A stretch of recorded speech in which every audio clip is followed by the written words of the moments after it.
You have always been a burden, Emily, and it is about time you understood that." The words landed in the middle of the dining room like something heavy and impossible to ignore, and for a second, even the clinking of silverware stopped as Emily Carter felt every pair of eyes slowly shift toward her. She sat frozen at the edge of the long oak table, her hands tightening around a glass of water she had barely touched, while Rebecca Hayes leaned back in her chair with a calm, almost satisfied expression, as if she had just said something completely reasonable instead of tearing through years of quiet tolerance. The guests, neighbors, co-workers, even one of Daniel's business partners, exchanged awkward glances, but no one spoke up, and that silence hurt almost as much as the words themselves. Emily forced a small smile, the kind that felt like it might crack if she held it too long, and said nothing, because she had learned that saying nothing was safer in this house, especially when her father sat just a few feet away pretending to focus on his plate.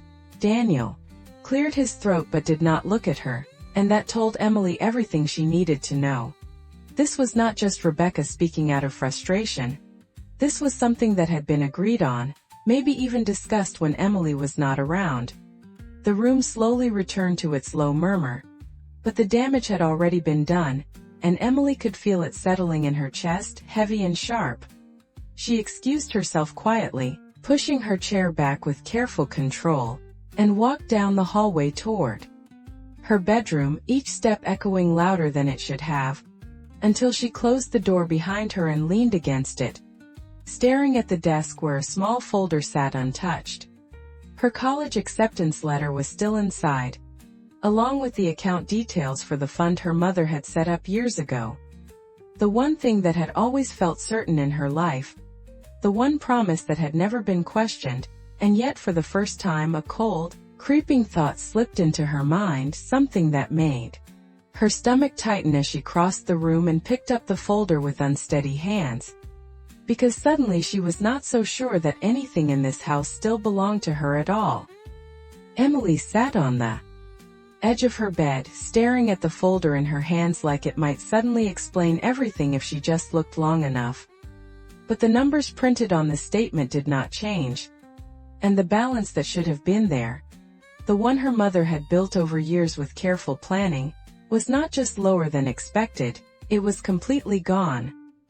Her fingers tightened around the paper as a quiet ringing filled her ears, and for a moment she wondered if she was reading it wrong, if maybe there had been a transfer she did not understand, something temporary, something that would make sense once she asked, but deep down she already knew it would not be that simple.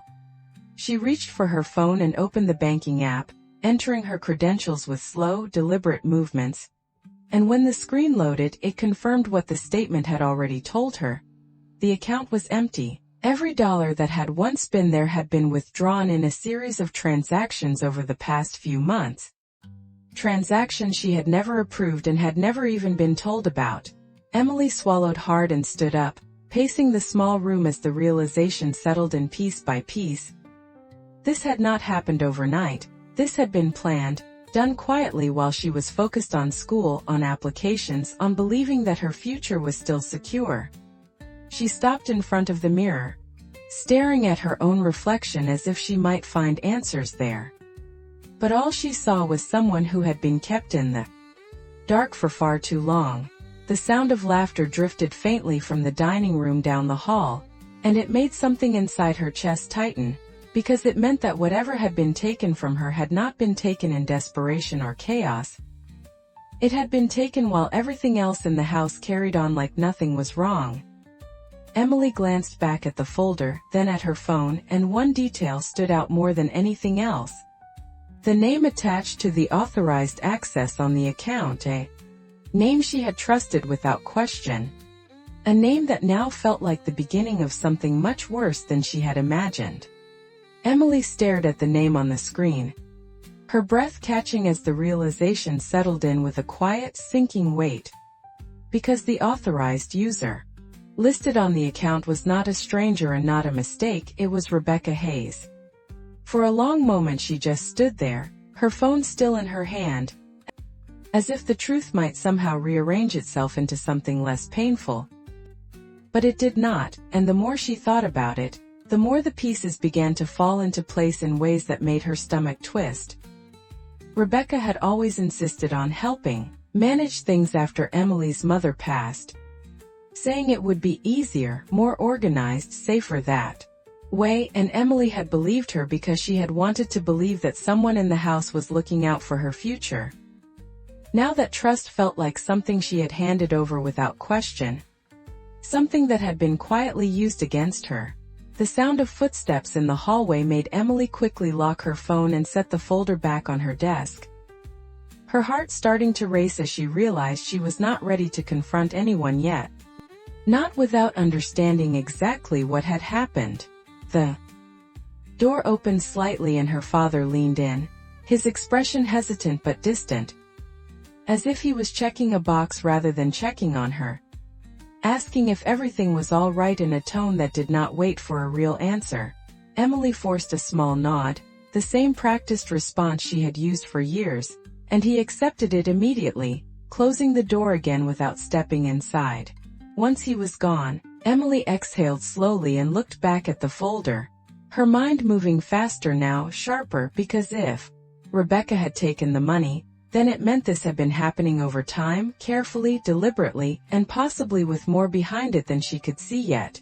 She picked up her phone again and scrolled through the transaction history, her eyes narrowing as she noticed a pattern in the withdrawals, dates that lined up with moments she had been distracted or away, and a final transaction just 2 days ago, larger than the others, one that felt less like a mistake and more like a decision, and that was when Emily realized she was not just dealing with a misunderstanding. She was dealing with something planned, something hidden, and she was the last person who had been meant to find out. Emily did not sleep that night, not really, because every time she closed her eyes, the same question kept pulling her back awake. How long had this been happening without her noticing? And more importantly, why now? By the time the house fell completely quiet, she had already made a decision, one that felt unfamiliar but necessary. She was not going to confront Rebecca yet, not until she understood everything. The next morning, she moved carefully through the house, her expression calm, her voice steady, playing the same role she always had, the quiet daughter who did not cause problems, and it worked because no one suspected anything had changed. Rebecca was already in the kitchen, sipping coffee and scrolling through her phone, barely glancing up as Emily walked in, offering a brief comment about needing to clean up after last night as if nothing unusual had happened at all. Emily nodded, forcing a neutral expression, but her eyes lingered just long enough to study Rebecca in a way she never had before, noticing the ease in her posture, the confidence, the complete absence of concern. It was the kind of calm that only came from believing there were no consequences. Later that day, Emily left the house under the pretense of meeting a friend, but instead she drove straight to the local bank branch listed on her account statements, her hands tightening slightly on the steering wheel as she rehearsed what she needed to ask. Inside, the air felt too cold, too quiet, and when she finally sat across from a bank employee and explained that she needed clarification on a series of withdrawals, she kept her voice measured, even as her heart pounded in her chest.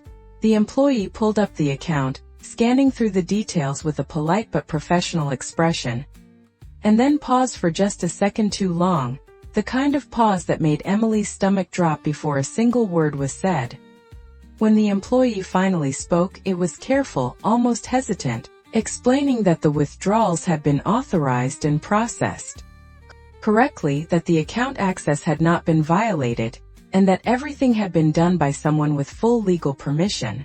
Emily nodded slowly, but inside something shifted, something sharper than confusion, because she already knew who that someone was, and hearing it confirmed in a place like this, in a setting where facts mattered more than feelings, made it impossible to deny. As she stood to leave, the employee added one more detail, almost as an afterthought, mentioning that there had been a recent update to the account permissions just a few weeks ago, a change that had expanded control rather than limited it.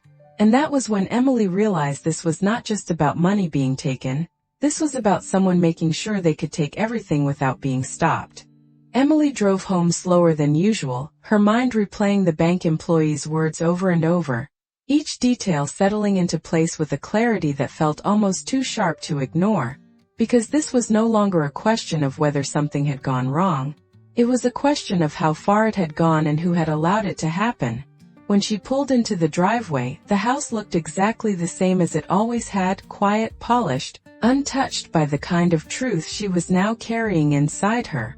And that normalcy felt almost unsettling. Inside, she found Rebecca in the living room, flipping through a magazine with the same composed expression she always wore. And for a brief second, Emily wondered how someone could look so calm while hiding something this significant. "You are back early," Rebecca said without looking up, her tone casual, almost indifferent, and Emily forced herself to respond just as evenly, saying she had finished what she needed to do. She did not mention the bank, did not mention the account, did not mention anything at all, because something inside her had shifted from confusion to intention, and she knew that reacting too soon would only give Rebecca the advantage. Later that evening, Emily noticed something she had overlooked before, a small conversation between Rebecca and her father in the kitchen. Quiet but not quiet enough, where Rebecca mentioned a transfer, and Daniel responded with a hesitant agreement that sounded less like understanding and more like resignation. Emily stood just out of sight, listening carefully, her heart steady now in a way it had not been before, because the pieces were no longer scattered, they were forming a pattern. When she returned to her room, she sat down at her desk and opened her laptop, pulling up every statement, every document, every detail she could access, and for the first time, she was not just reacting to what had been done to her. She was preparing to understand it fully, because if Rebecca had gone this far, then there had to be a reason behind it, something bigger than just taking money. And Emily was starting to realize that whatever that reason was, it might change everything she thought she knew about her own family.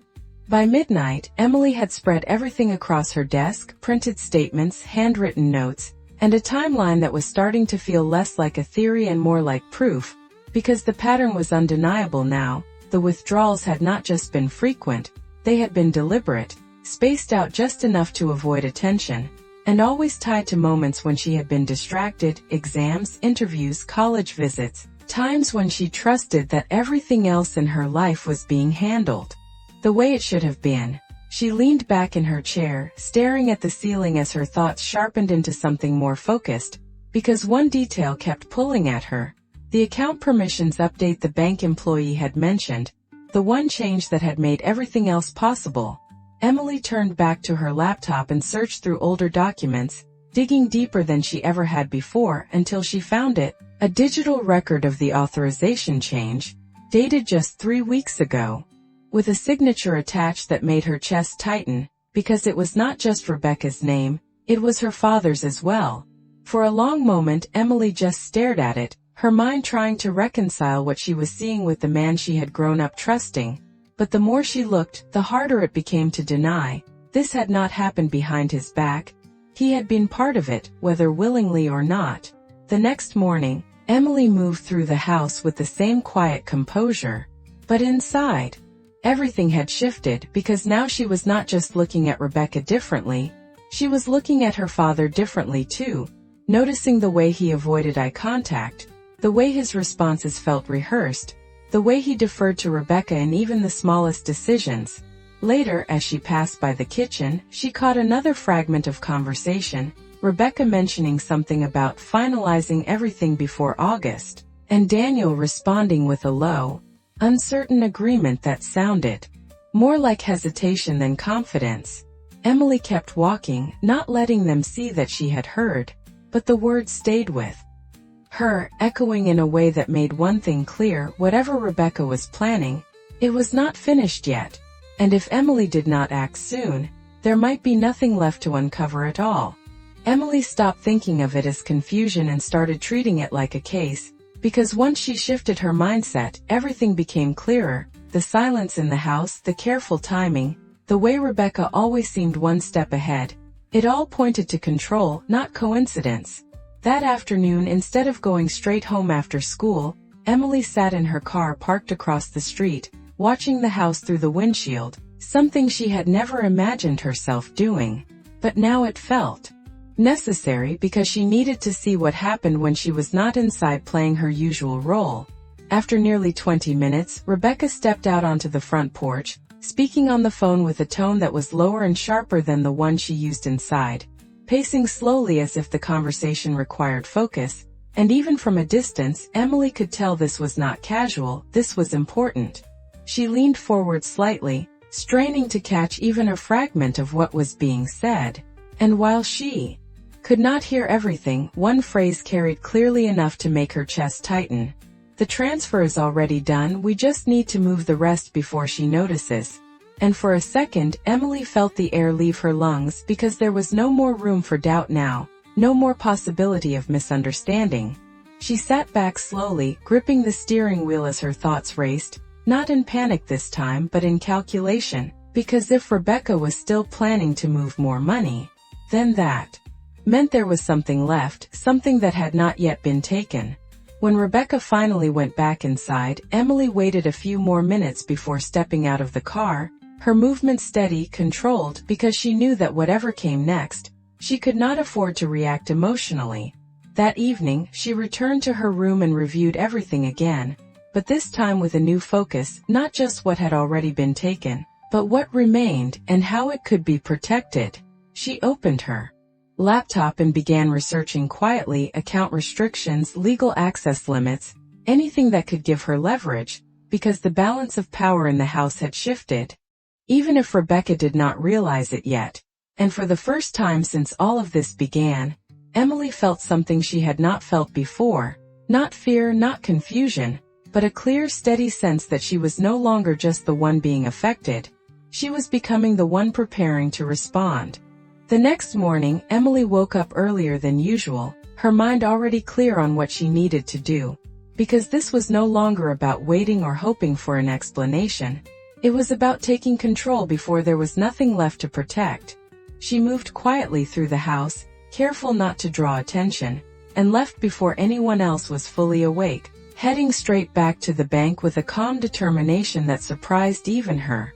When she sat down with a different representative this time, she spoke with more precision, asking not just about past transactions, but about what could still be secured, what permissions could be limited, what actions required her direct authorization. And for the first time, she felt like she was no longer reacting, she was actively changing the outcome. The representative explained the options carefully, mentioning that while previous withdrawals could not be reversed without formal dispute, any remaining funds could be protected by adjusting access levels and requiring dual authorization. And Emily listened closely, absorbing every detail, because this was exactly the window she had been hoping still existed. After reviewing the account, the representative confirmed that there was still a portion of the original fund that had not yet been moved, a remaining balance that Rebecca had not finished transferring, and hearing that made something inside Emily settle into place, because now she knew there was still something worth fighting for. She authorized the changes immediately, restricting access in a way that would prevent any further unilateral withdrawals, her signature steady as she completed the forms, knowing that once this took effect, Rebecca's control would no longer be absolute. When Emily stepped outside the bank, the air felt different, not lighter but clearer, as if the situation had finally shifted from something hidden into something she could confront. Later that evening, she returned home and found Rebecca in the kitchen again, the same familiar setting, the same composed posture. But this time, Emily noticed something new. A brief flicker of irritation when Rebecca checked her phone and frowned slightly, her fingers tapping the screen again as if something was not going as expected. Emily said nothing, simply walked past her and into the hallway, but inside, she knew exactly what that expression meant, because for the first time, Rebecca had tried to move something that was no longer within her reach, and even though nothing had been said yet, the balance between them had already begun to change in a way that could not be undone. Rebecca did not say anything that night, but Emily could feel the shift in the air as clearly as if it had been spoken out loud, because tension had a way of settling into the smallest spaces, into the silence between footsteps, into the way doors closed just a little more firmly than before. The next morning it finally surfaced, not as an accusation at first, but as a question that was far too controlled to be casual. Rebecca standing in the kitchen with her arms crossed, asking if Emily had changed something on the account, her tone measured but edged with something sharper underneath. Emily met her gaze evenly, not looking away this time, and answered with a calm honesty that was deliberate, saying that she had simply made sure her own money could not be moved without her knowledge. And for a brief second, the room went completely still. Daniel looked up from where he stood by the counter, his expression tightening in a way that revealed more than he probably intended, while Rebecca's composure cracked just enough to show frustration, not confusion, which told Emily everything she needed to know.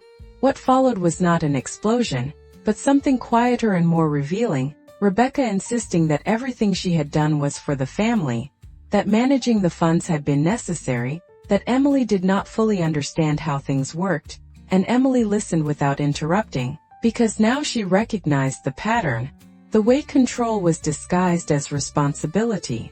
When Rebecca finished, Emily spoke again, her voice steady, explaining that she had already reviewed the transactions, that she knew when the money had been moved and how access had been expanded, and that she was no longer willing to stay uninformed.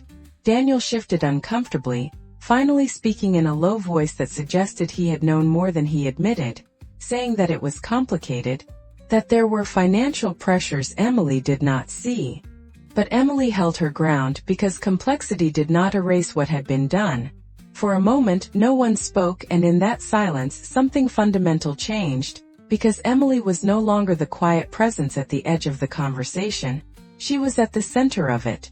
Later, back in her room, she sat at her desk again, but this time not searching for answers, instead organizing what she already knew, preparing for what came next, because protecting what remained was only the first step. And as she opened one final document she had downloaded from the account history, her eyes caught on a name tied to one of the largest transfers, a name she had not expected to see at all. And as she read it again to make sure she was not mistaken, a new realization began to take shape, one that suggested this situation was not just about Rebecca, and that someone else had been involved from the very beginning.